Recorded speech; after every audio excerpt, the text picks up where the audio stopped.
Technology is all about people. The more technology that comes in, the more the personal touch is going to become paramount.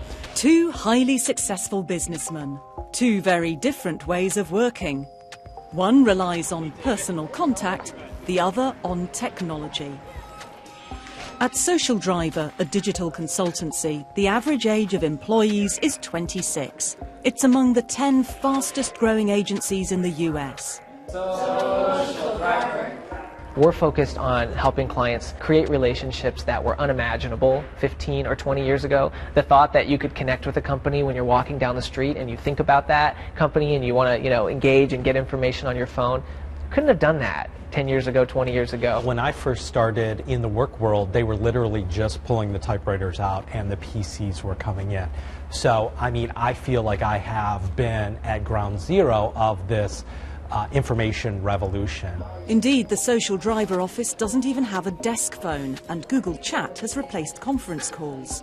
Across the country, data use on mobile phones almost doubled last year, while minutes spent talking increased by less than 1%. I think this generation has lost those skills and maybe never even picked them up, the ability to relate to people one-on-one, because they've been enraptured in technology from their earliest days with video games and now Twitter and Instagram and everything else, that the chance to connect has been missing. Technology can be impersonal, but in many ways technology can be deeply personal because you can learn more and share more than you'd be able to in any other way.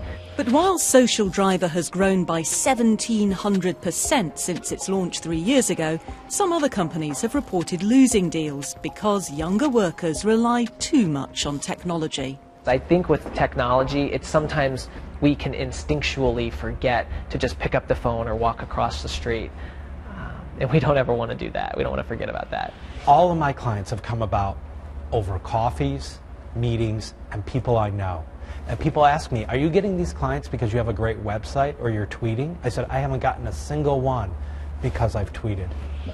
Even at Social Driver, employees make a regular habit of closing their laptops and powering down their cell phones. But is that enough to reconnect the old-fashioned way? I know I've had the experience where I've looked across a restaurant and I see two people at a table with their phones out and they're not talking to one another, they're texting.